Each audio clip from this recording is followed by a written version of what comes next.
Hello everyone, I am the TCG Leafeon and welcome to my very first video, and today I will be going over the basics of the Pokemon trading card game, which is a commonly played trading card game, and it is either collected or played. And I will show you the basics from the different types of cards and what I recommend if you would like to learn to play. First, I'm going to go over one of the most common cards you'll see, which are energy cards. There is currently 9 different energy cards, which is Water, Psychic, Dark, Electric, Steel, Grass, Fairy, Fire, and Fighting, or they go by their colors. And then we have special energy cards, which normally do whatever a non-basic does. So in this case, it provides 2 colorless energy. These are normally what are used to play the game because they allow your Pokemon to use their abilities.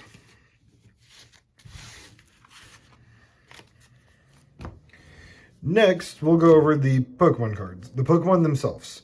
They are divided into a bunch of different categories. You'll see a lot of basic Pokemon, which are normally a base form Pokemon that does not evolve. Then they normally have and if they have a stage 1 or a stage 2 Pokemon, which are the evolved forms, which here are the examples of those. So, and in the game itself, you use these to power up your basic Pokemon by evolving, and eventually going through your enemies with the fully evolved form. And as I was mentioning earlier, energy are used to use their Pokemon attacks. In this case, this one costs a purple and a colorless, which colorless can be used as any color. So like, let's say I had a green and a purple, it would then be able to use its Link Blast. Following suit, the other types of Pokemon there are, is we have Tag Team GX and normal GX cards, which are a special card that that gives you access to a GX move, which can only be used once per game. And the most recent printing of the GXs are the Tag Teams, which these are no longer in print, and they are found up through the Sun and Moon sets.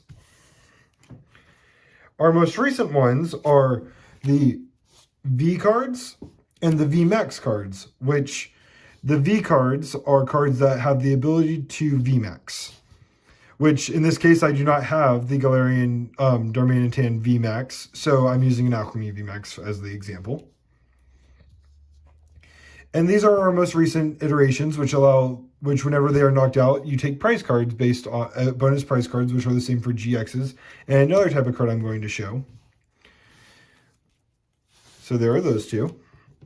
And then one card that's slowly no longer being played, from what I understand, are EX cards and Mega EXs, which are the prior forms to both of those, which an EX is a very powerful basic Pokemon, and some of them have the ability to Mega Evolve, which will then end the turn in that case, which gives them an even bigger upside for how strong those cards are. And then next we have trainer cards. There are multiple different types of trainer cards. We have Stadium cards, which are a all effect. They will affect all the boards, so both your opponent and yours. We have Pokemon Tools, which equip onto Pokemon, and they stay on that Pokemon until it is knocked out, or unless another card states it may be moved. We have Supporter cards, which are fellow trainers in a way coming to help you, which in this case you may only use one supporter per turn. And then we have the normal item cards, which can be as many can be played on a turn as need be.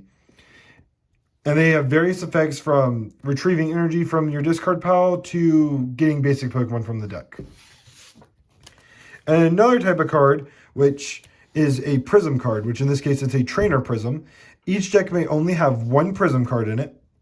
And this is a Prism Stadium. And the reason Prism cards can only be one per deck is because of how powerful the card's effect is. So which in this case, once per turn, each player may heal 60 damage from one of their Pokemon and remove all special conditions, and it's specifically grass Pokemon. And whenever a player plays an item or supporter card from their hand, prevent all effects done to this stadium card. So this card basically will sit there and is prevented from being able to be removed. unless another stadium comes into play, which then it will remove this stadium. And if you are just starting out, a couple things I would recommend is picking up a starter deck. They aren't the most powerful cards ever, but they are a good way to learn. They have different things in them. They come with a 60-card deck, a playmat, and a coin. Me personally as a player, I recommend buying sleeves for your decks, which I would recommend Dragon Shield. They are very strong and protect your cards. Okay, here's the starter deck that I was recommending. I'm going to go ahead and open up and show its contents. This one is called Destruction Fang. It is a dark psychic deck. And inside we have a playmat, which normally has the starting rules on the back and little quick guides. So it's a 2-player starter mat. And on the back we have the rules. It has the basic rules on getting started, which I will do later videos on going through the steps and phases of the game. Then we have damage counters, which indicate how much HP the Pokemon, or damage the Pokemon has taken and how much HP it has left. If you don't have counters or if you run out, dice is another good way to indicate it. It also comes with a GX piece that indicates when you use your GX move, it flips down, which means you can no longer use a GX move that game.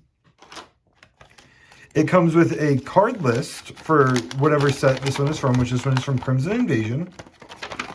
And it comes with a card list.